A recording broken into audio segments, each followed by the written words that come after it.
Hello, everyone. Getting ready to go live here for another wrestling talk. Since I did have fun last week, even though this is not quite a pro wrestling channel, but it can be if I can be more consistent, which I want to be more consistent with live. So, this is what I'm going to do just for my own sake, honestly. So, last week I did my little preview for WWE Crown Jewel, and this week AEW has a pay per view. It is WrestleDream. So I thought I'd give my thoughts and preview for that, since I'm trying to remain fair and balanced if I am going to keep doing this pro wrestling thing for now. Before I get into WrestleDream, though, I want to talk about last week's Crown Jewel from the WWE, which ended up being better than it looked on paper. It was better than WrestlePalooza, which isn't that hard to be better than, honestly. Now, for me personally, the two champion versus champion matches with no stakes were as not interesting as I thought they were going to be. That's what I said in my preview last week. It was just kind of filler to me. I don't think Stephanie Becker and Tiffany Stratton really did anything special, although they didn't get a lot of time in that match. And then Cody and Seth was too long for my liking, and they told the story of Seth finally being able to beat Cody in that match, but then at the end of the day, Rollins is now apparently injured, so that doesn't even really work out for the story, unfortunately. So yeah, WWE is swearing that Seth is really hurt this time, and it's not going to be another swerve like we saw earlier in the year. We'll see if that's true. I've seen reports online that it's true, but I do not trust Dave Meltzer of all people. So the story was that if Seth wins, then he is really a Paul Heyman guy, and Paul Heyman made the right choice. But then he gets injured, and then the storyline becomes Bronson and Braun turning on Seth, which it was a good moment on Raw this past week. Probably, honestly, better for the vision. I like Paul with two young guys instead of Rollins, honestly. So yeah, the swerve in that story was probably for the best, even though it came at the cost of an injury. And it did make me a little more interested in the main event scene in the WWE. Speaking of Bronson Reed, though, the reason for me that Crown Jewel was a good enough event is because I agree with a lot of the booking that they made. It was some good booking choices like Bronson over Roman. I said in my preview last week that Bronson needed that big win, and he got his big win. And yeah, he had some help from Braun, but I'm here for it, and it was the right decision. Same thing with Rhea and Io Sky defeating Asuka and Kairi Sane. I think that was the right decision. And then Cena and AJ Styles, it was definitely the best match of the night. I think it was probably a little overrated though because of the nostalgia. It was definitely good for nostalgia. It was an entertaining match. I enjoyed Cena pulling out some classic moves from his enemies in the past. Of course, the best one was definitely the nod to the late Bray Wyatt. I still stand by what I said in my preview though last week, that the booking with Cena, if it wasn't so lazy, it could have made for a better run in his farewell tour. But I still know going in that Cena and AJ was going to be a good match, although I didn't love all the many kickouts that we had to have from the big moves that was going on in the match for the nostalgia. And I never will like that in a match. It just takes me out unless the build to the match is a build where the kickouts actually make sense. But this match did not have a build. So yeah, and that's kind of my transition into AEW and their pay-per-view this weekend. That's one of my biggest gripes with AEW. Well, my biggest gripe is just Tony Khan's booking in general, which is the way I see it, is to just drag out some of these big, boring factions for too long that kind of end up going nowhere, or just telling the same kind of stories over and over if they're telling stories at all.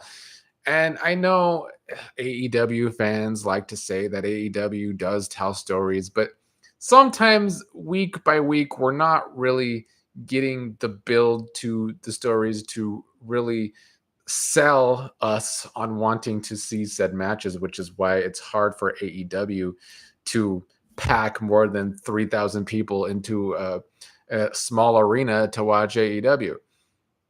So yeah, AEW has feuds, sometimes stories, not so much, and I'm definitely a story guy. I mean, it's why I talk about soap operas on this damn channel. What I like about AEW is I actually feel like they have a roster right now that is trying to have good characters. I feel like the roster for the first time since AEW started has a full roster of wrestlers that actually want to be characters and not just good wrestlers, wrestlers that are good wrestlers.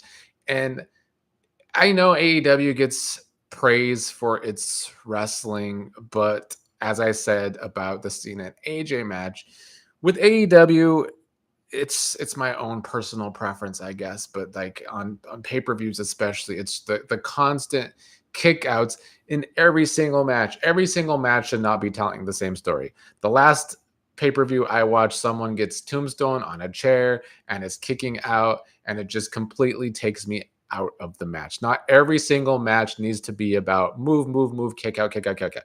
It's just give me something different, please.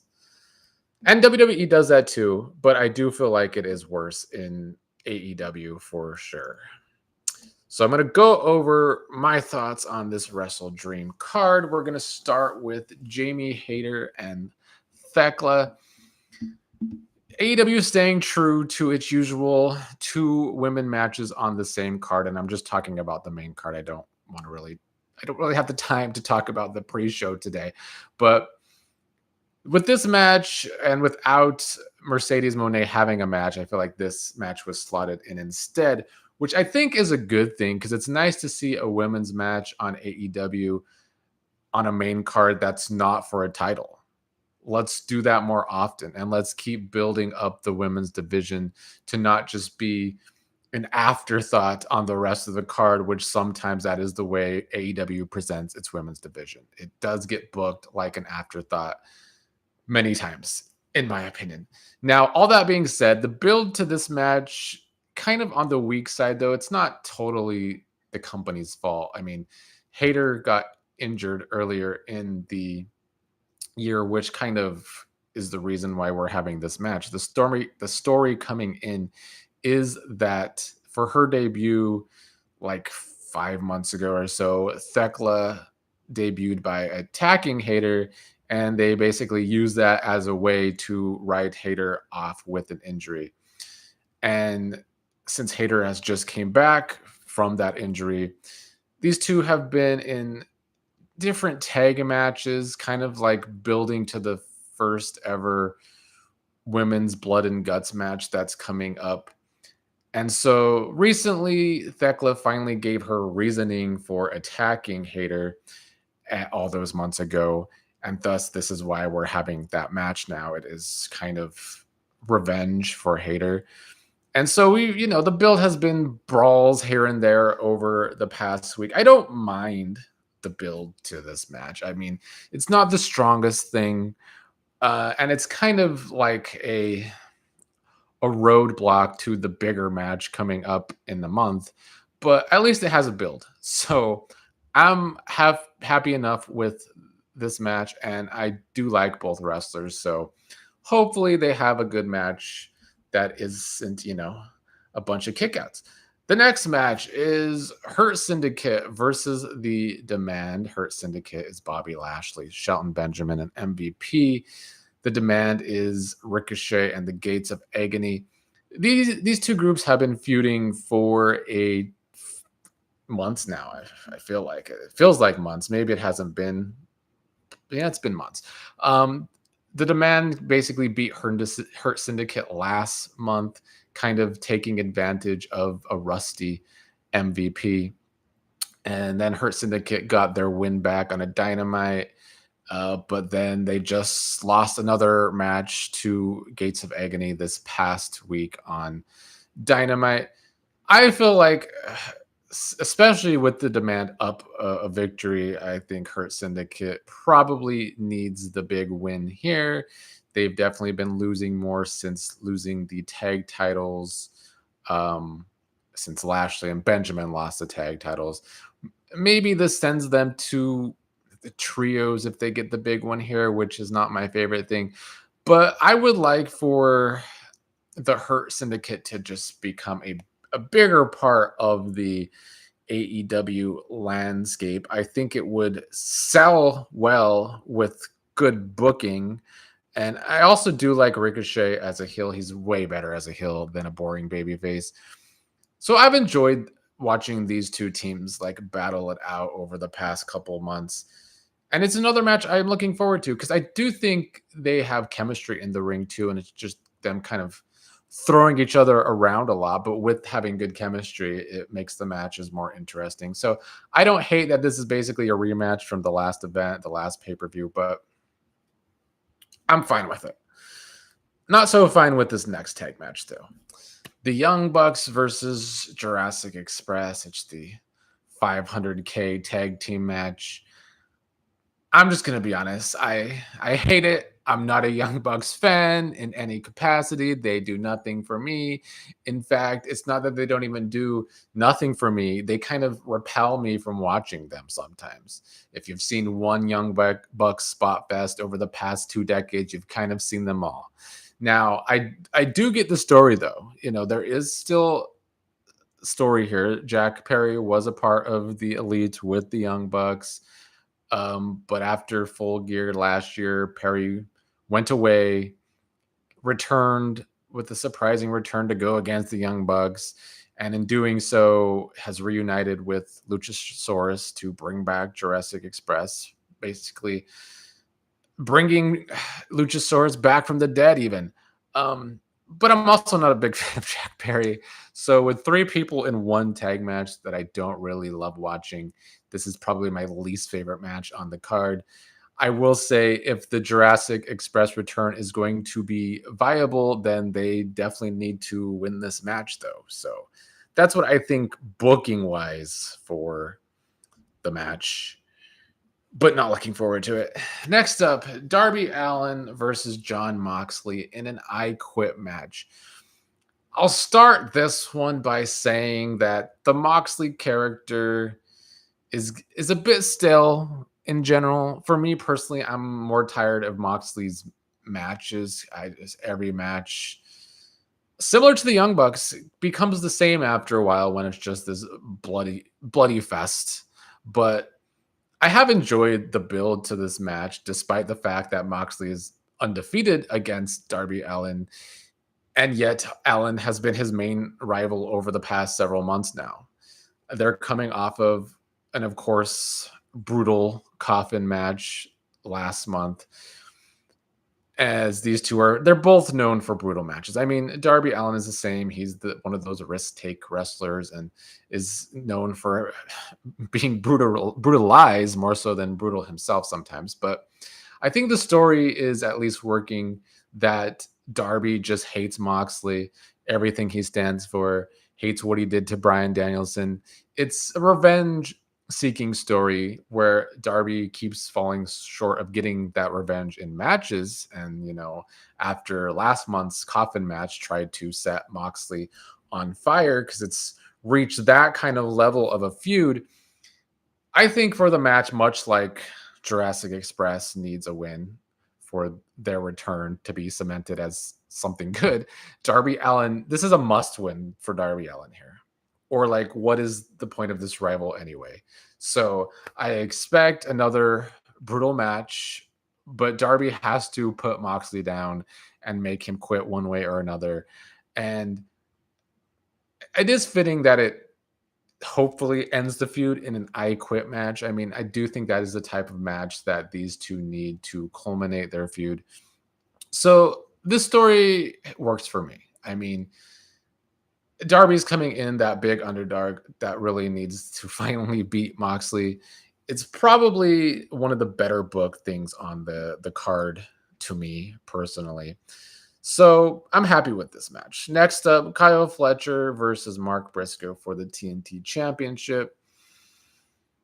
I honestly don't have much to say about this match. I feel like I like the build as Kyle Fletcher as this future possible mega heel, even if I do find, much like Moxley and his group, the Don Callis family is pretty still. I feel like this is also one of those Tony Khan booking problems that happens too often, where these two wrestlers have no real story right now coming off of their feuds last month, but Tony wants them to have something to do, so let's just put them together. But the problem for me is that you just built both of these wrestlers up well over the past couple months. So now you got to kill one of their momentums. Like, why? Why do that? So I do feel like this match has the potential to kill the momentum. They tried really hard last month to build Mark Briscoe's momentum.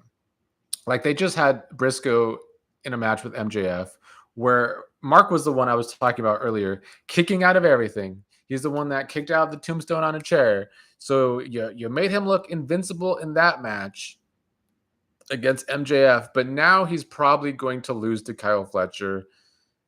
So he's gonna, because Fletcher can't lose his title either. I don't know. It's lose to me, and I think Fletcher needs his heat back from losing to Hangman Page last month. But why did you have that match the way you did with MJF and Mark Briscoe last month then?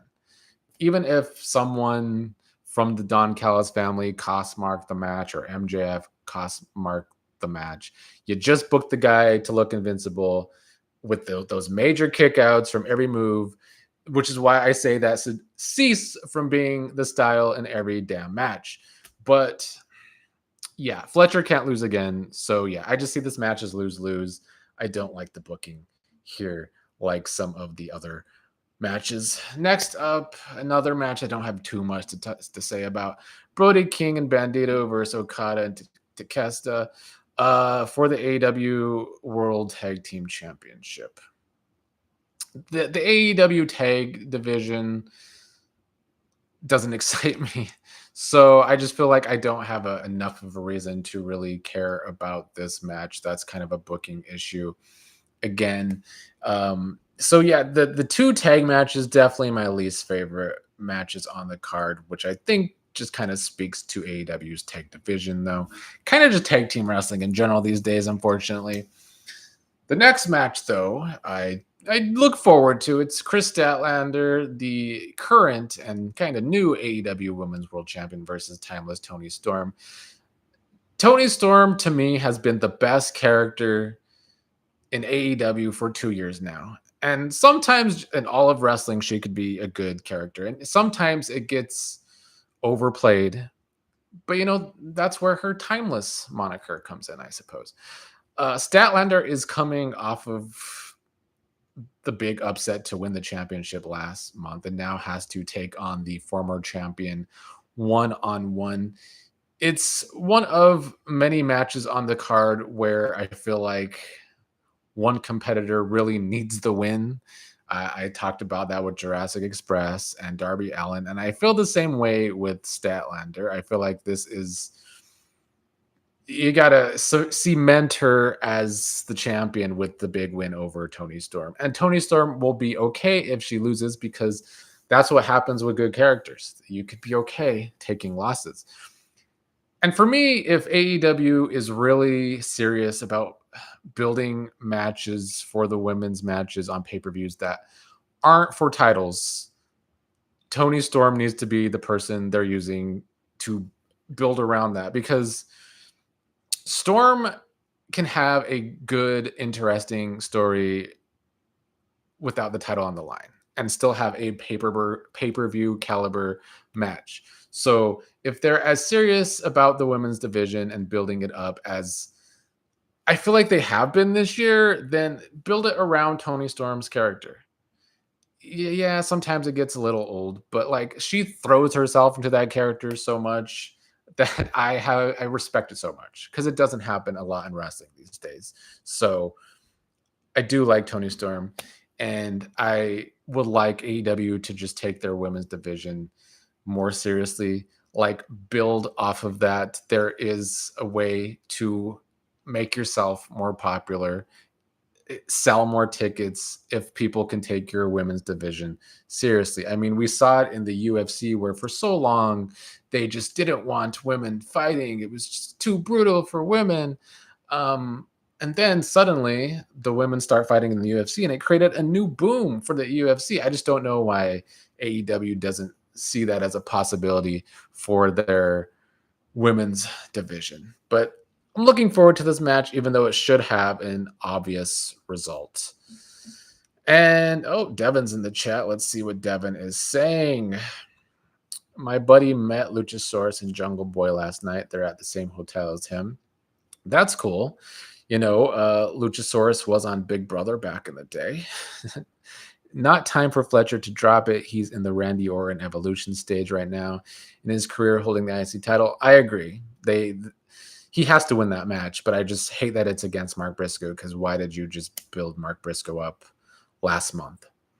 Devin says, Brodito isn't a good team. They have so many good teams. Then they throw together these guys and make them champs. What the hell? I've always hated that in tag team wrestling. Let's just throw two guys together, even though we have teams that are established. Don't love it either. Devin says, Tony's time to make Stat a bona fide champion. Agree. Ruby Soho returning and attacking Tony post-match. Complete guess here. I could see that. That's a feud that you could have going forward without a title on the line. So I do like that idea. The last match is for the AEW World Championship. Hangman Page versus Samoa Joe. And while I'm enjoying Hangman's title run more than I did his first one years ago, it is kind of starting to waver for me.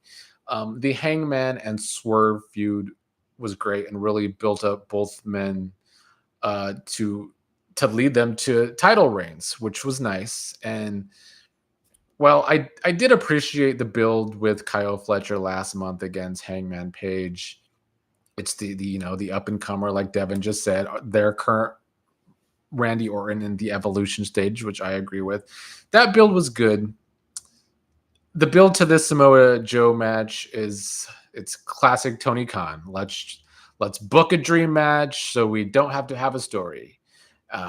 It's just Page thought Samoa Joe deserved a title shot, so he gets one, and they've never had a match before. So here's your dream match, which I get it that it plays into the name of the event of WrestleDream. But if I gave WWE shit last week for their filler champion versus champion matches at Crown Jewel, then I kind of see this as filler in Hangman's title reign.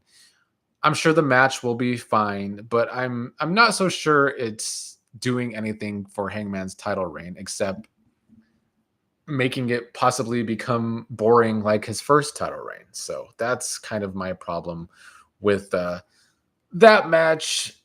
That's the event, though. On paper, it probably is seen as a weaker card for AEW, but I think on paper it holds its own against the Crown Jewel card, especially since this card actually does have some builds to most of their matches, unlike Crown Jewel.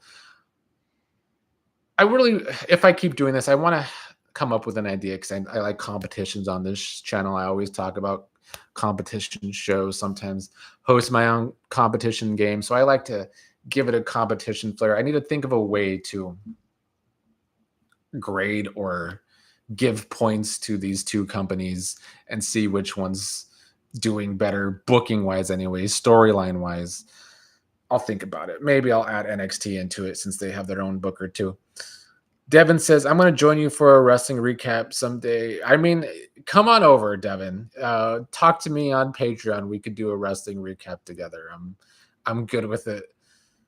The last thing I do want to talk about, though, is this alleged WWE 1-year non-compete clauses for wrestlers fired for disciplinary reasons, which is TKO's change to the contracts for like a one whole year of not being able to go jump to another company, which is a significant change from the 90 days where released wrestlers would be paid to sit at home for 90 days so they don't show up on another company. This is not stand for wrestlers let go over budget cuts. It's just violations of contracts. This came about after Andrade was fired for multiple violations for who knows exactly what reasons, because he can be quite an idiot. So after a month of being fired from WWE, he showed up in AEW when it was alleged that he didn't have a non-compete clause. So I don't know how that went from he doesn't have a non-compete clause for his non-compete clause being one whole year. And if this is an unpaid year, then I have no idea how that is even legal, especially for wrestlers that are supposed to be independent contractors. So if it's unpaid, I don't see how it would hold up in court unless it goes to the lawless Supreme Court, I suppose. But in regular court, it wouldn't hold up. And so, I mean, the wrestler would still have to pay legal fees, though. So I just feel like this clause is just one big nuisance. Now, I don't want to come off like I'm defending Andrade because he's gotten himself in trouble with WWE time and time again. And he's honestly not worth the headache, in my opinion. I honestly can't think of a single story or feud of Andrade's in WWE or AEW that was like so memorable to me. Sure, he's had some good matches here or there, but nothing truly amazing, honestly. So truly not worth the trouble. But in general, with this whole clause, I just feel like it could make WWE fire someone for a sketchy reason, but then try and play it off as there's a real cause. So it just messes with someone's livelihood if they're truly not paid for a year. It's pretty crazy to me. So I don't like the policy in general, and I see why fans are up in arms about it. I don't think Andrade is a good example as someone as to why it shouldn't be a thing, because he usually does that to himself. And I get WWE wanting to protect their own assets, but it's extreme to me. Devin is saying, remember when he punched Sammy Guevara and was fired from AEW? This dude's wild. He should be in CMLL making money with Mystico and Alberto. Yeah. He's never done it for me. Andrade versus Cody was a fire match, Devin says. It was fine. But can you name an Andrade feud that was actually like that riveting and that memorable? Because I tried before I came on here to think, because I knew I wanted to talk about this subject, and nothing came to mind. And there were some years in wrestling that I was probably waning from watching a lot. So maybe I missed this great feud, but yeah. Okay, Devin is saying no literal fire match. The Cody backflip through fire. The match wasn't great. Maybe I'm thinking of a different match because I don't remember that match. Was this in AEW or was this in WWE? Sounds like AEW. Maybe I missed a great Andrade feud in AEW, but none came to me when I tried to think about this. All right, that's all the time I have today. I will see. I think NXT has an event next week, and so maybe I'll be back to preview that event next weekend. But hoping AEW has a good showing tomorrow night. I have tried more than usual to give AEW a chance this year because WWE has been so boring to me.